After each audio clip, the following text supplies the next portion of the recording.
untap, upkeep, and welcome back to the channel if you've been here before. And if you haven't, then please sit back, relax, and enjoy the show that we have for you today. If you already have, hit the like, subscribe, and share buttons, as well as ring that bell for notifications.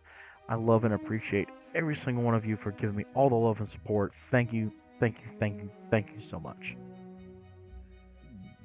So, let's jump into today's episode, shall we? So, for today, we are going to demonstrate a budget-friendly mono blue zombie deck list. Now, it's not going to be a traditional zombie tribal deck just because there's not that many blue zombies, and the ones out there. There's very few that are actually worth any kind of good. So we have a couple of different options with Geralf, and I figured we would do this one because this one seems like a whole lot of fun. This is Geralf the Fleshwright, and if you could guess by the actual opening scene and the title of the page, it's a storm deck. As well, in a way, we're more of a spell slinger deck. But when you cast a spell during your turn other than your first spell that turn, make a 2/2 blue and black zombie rogue creature token.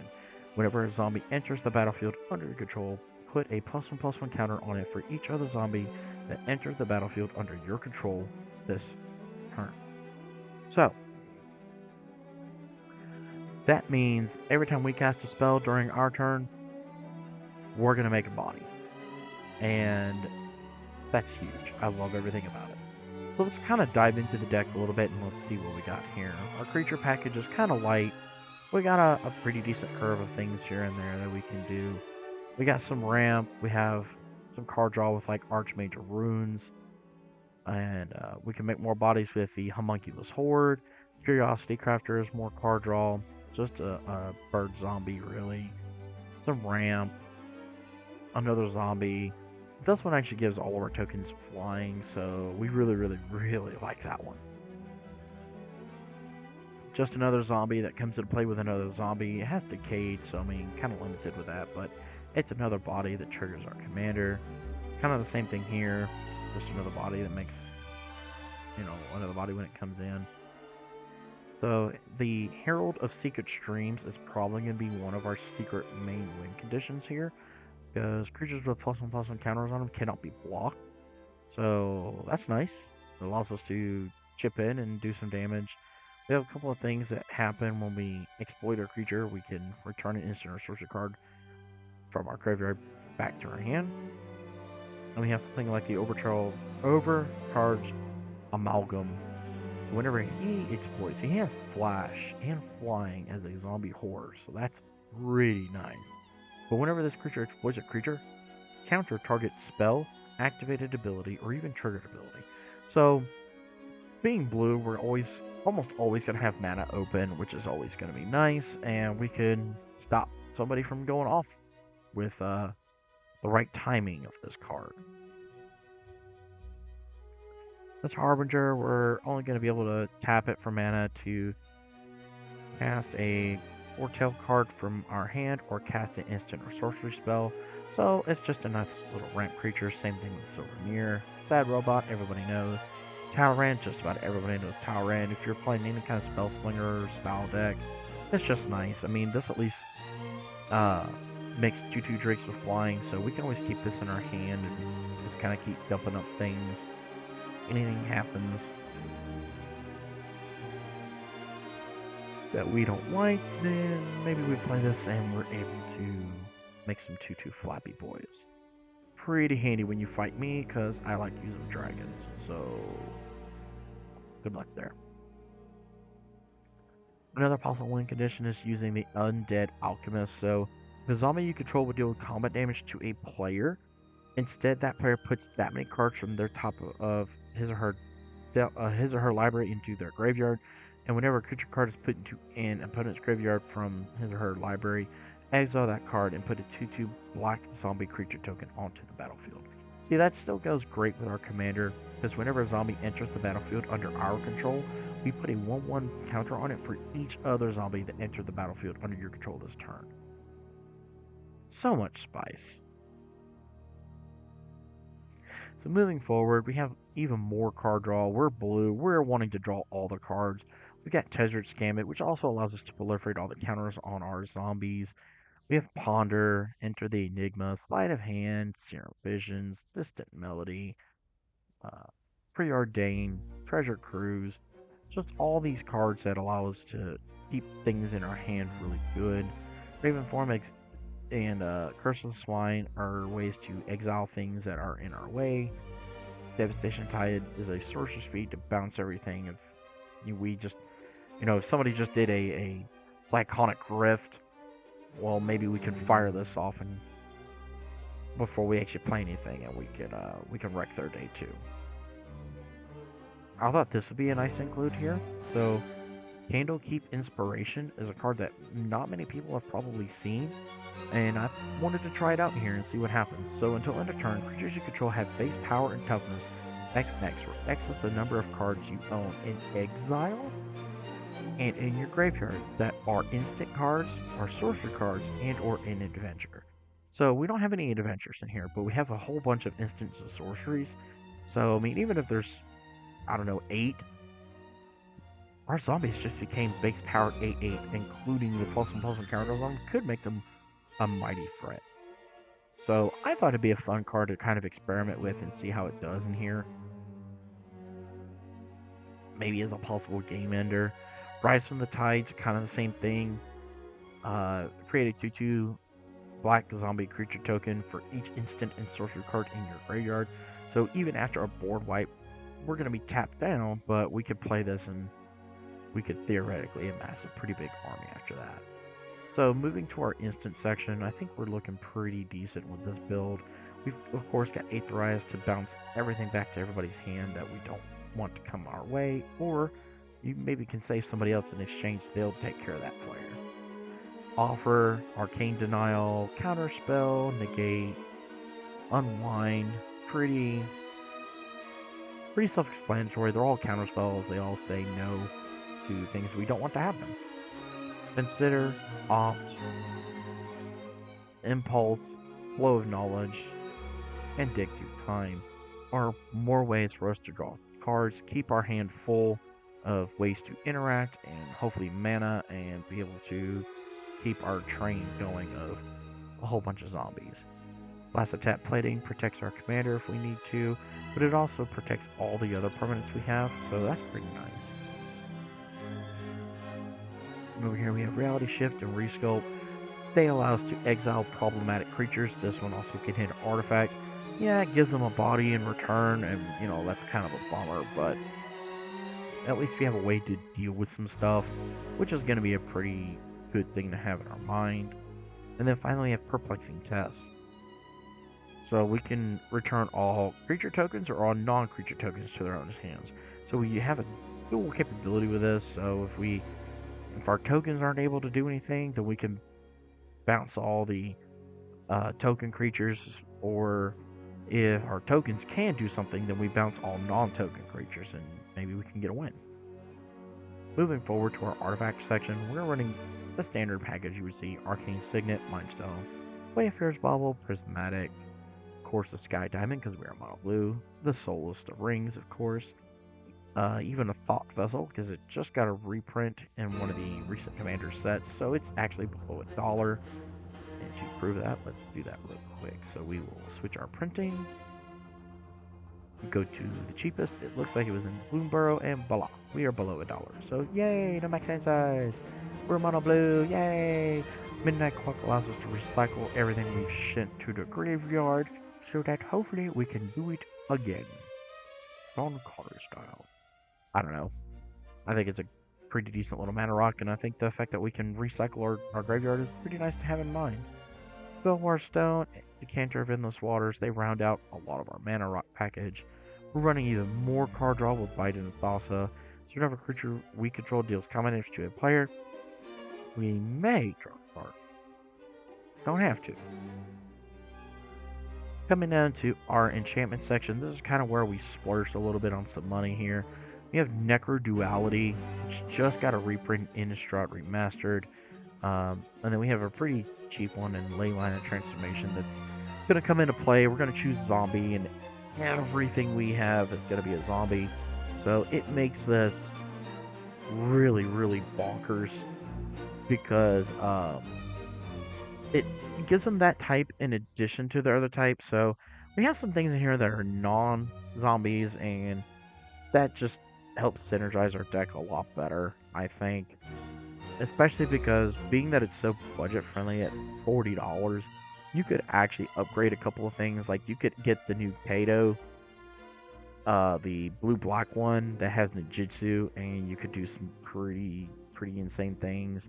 You can call ninjas. Oh, now all your zombies are going to be zombie ninjas, and with his normal plus ability, you're able to give them all a power boost, which I think is going to be pretty nice in the end. Um, we are going to see our pretty standard land package. We're actually up a little bit on lands. Being that we're budget, and we're hoping to just keep our land drops coming. We're at 37 lands right here. We don't necessarily have to be there, I don't think, but I think it's a pretty decent spot to be. We had 28 basics, running Mystic Sanctuary, so we have a very good chance of being able to bleh, trigger Mystic Sanctuary, which when it comes into play tapped. If you control 3 or more islands as it comes into play, then you get to untap it. And then when you untap it, you can put an instant sorcerer card from your graveyard back on top of your library. So we have a couple of pretty nice spells. We might like to get 1 or 2 of them back. So just a nice option to have here. Wanderer's Enclave, it might come out, it might not. I haven't really thought too much about this. We get to draw a card, so no way draw some cards. And then we have, standard Command Tower, Path of Ancestry, a Reliquary Tower for those people like this who are going to have big hands, Evolving Wilds, Exotic Fortune, Terramorphic Expanse. And of course, as I've no doubtedly pounded into everybody, a Field of Ruin at the very least to deal with problematic lands that could come up in the meta. This is Commander, you never know what you're going to fight, and you never know. That Field of Ruin could be game saving. You could fight somebody with a Maze of Ith that allows you to untap a creature that was attacking and remove from combat. That sucks, just so you know.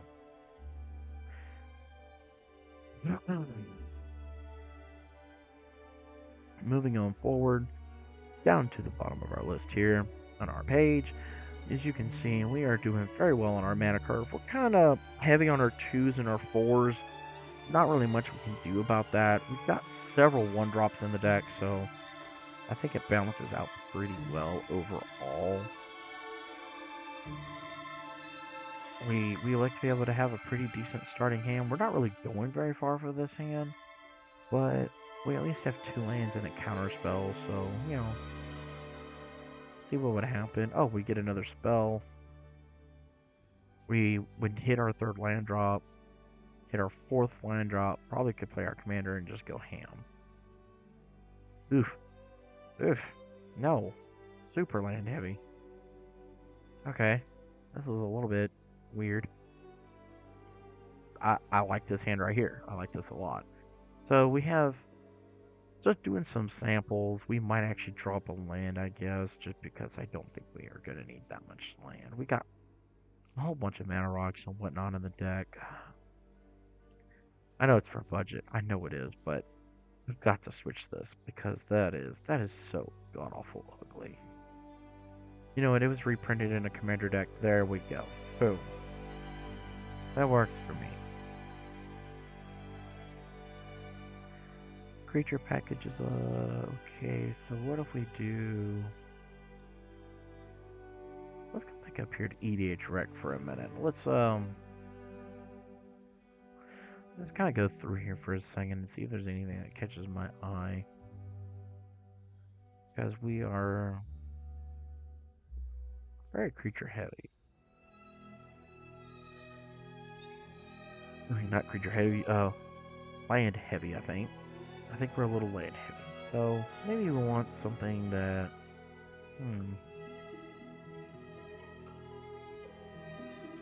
You know what? Crashing Drawbridge would give everything haste.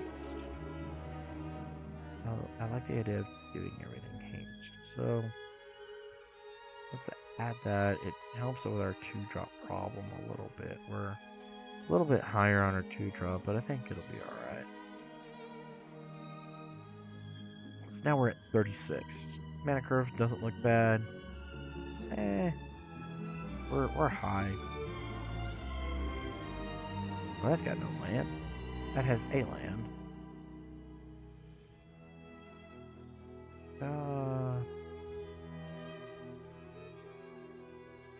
Yeah, I would have shipped that too. See, I like this one. You could put him on the bottom. Oh, you could put him on the bottom actually. We could start the game. Land, go. Another land, diamond, go. Another land, probably commander, go.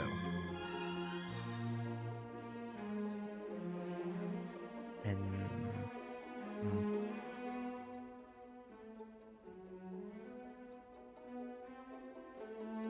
you know what? Let's jump into an actual game. Let's see what happens here. Oh, wow. Ooh, that's disgusting. Well, I guess we're going to be enemy number 1, so play that. Play that. Play that. Pass our turn. Draw. Play that. He only costs 3. Ta-da! He's here. Play that. Play that. Play that. Well, that's kind of sad to see right there. 2, 4, 5, 6, 7. So we almost actually have enough to just straight up pass this. We can just pass. So play that. Do this thing, which is you look at 6. No, you look at 7 and put 2 of them in your hand, and the rest on the bottom. So then 1, 2, 3, 4, 5, 6, 7.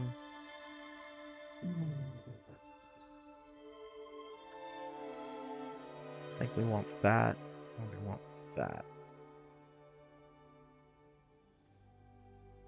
So let's cheat a little bit here. Let's move all of them to the bottom.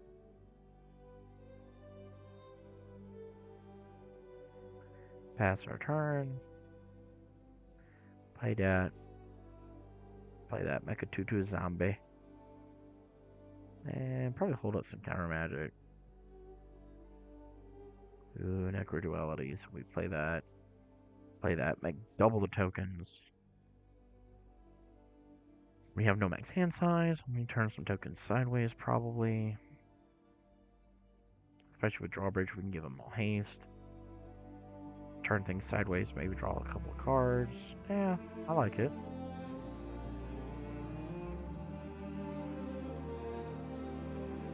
Well, don't like that.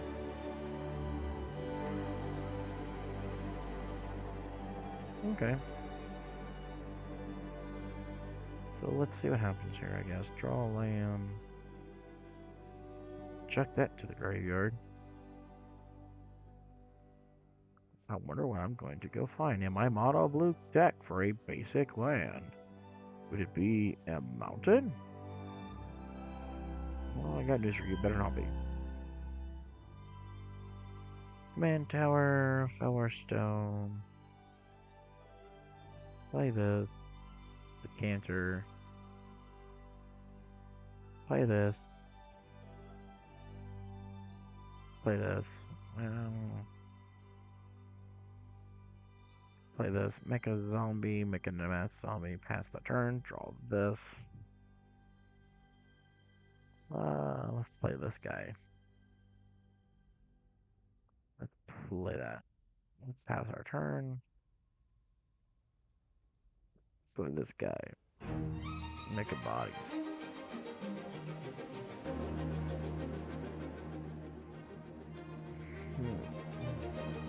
I don't have anything to explore. 4, 3. Okay, so we can't do that. Play that. Let's do that. So we're starting to hurt pretty bad right now.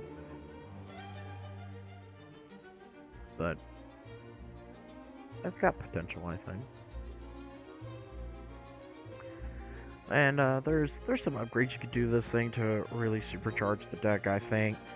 There's Altar of the Brood, so then that says every time a permanent enters the battlefield under your control, you're able to have everybody mill, which obviously goes great with this commander.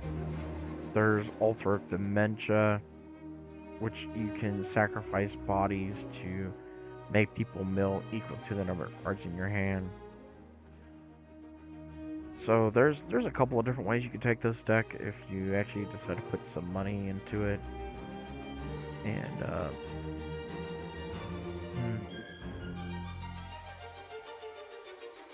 I don't know if it's gonna be like top tier power level or not. And you could put better ramp pieces and whatnot into it and make it faster, sure. But there's only so much you can actually do to make this thing so good, being that it's kind of spell slinger. Now, if it said the the, the text on it, like uh, you can. If it had storm, I guess is what I'm trying to go for. Like if it actually had storm, this would be such an amazing card. The first spell you cast in a turn has storm or something. I don't know. It's kind of hard to get this thing up and off the ground, but I think it can be done, and I think we have a lot of fun potential with this. We're not overbearing. We're not horrifyingly powerful in any way, shape, or form. So we have a lot of room to make it a little bit better. You can upgrade the counterspell mad sweep if you really feel like it. I don't know. I don't think you really need to. Card draws there. We have to max hand size.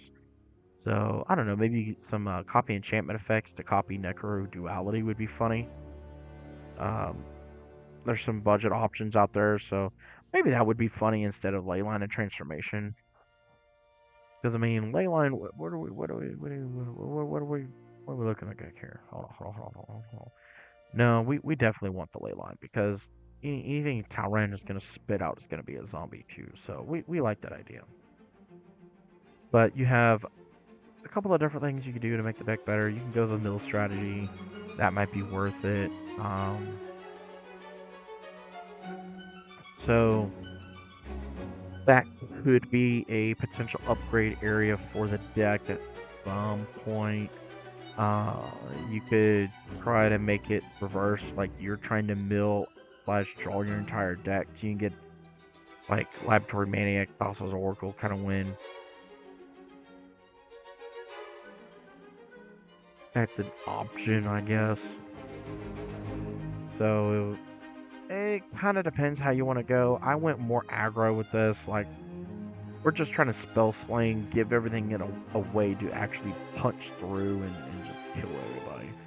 So that's what we're trying to do over here. Trying to make some huge zombies that cannot be blocked.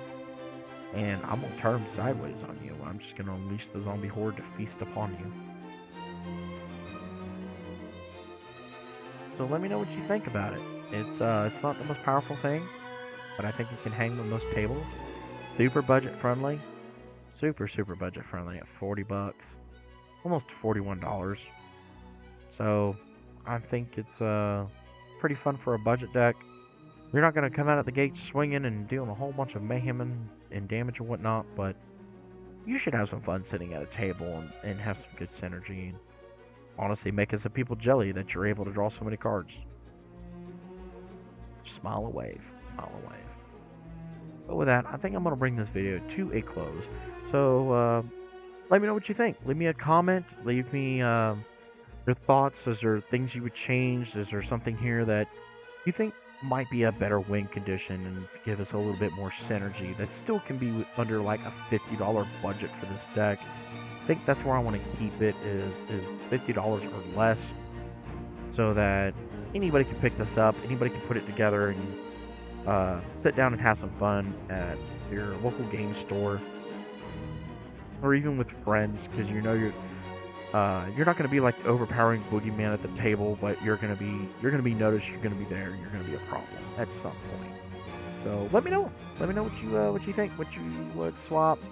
Uh, what if you were gonna build this? Like would you put a limit on how much you would put into for the upgrades, or would you just kind of start jamming some cards in there to make the deck bigger, badder, and meaner?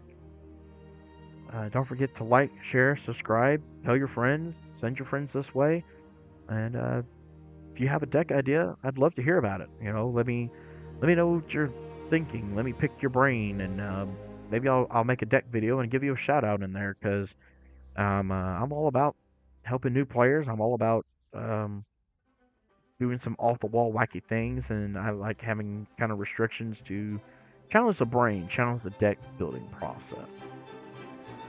So yeah, show me some love, and I'll give you some love back by shouting it out in and not only just the comments, but I'll read your comments. I'll give you a shout out, and then when I go to make a video, I'll give you a shout out if you gave me a deck idea or something like that.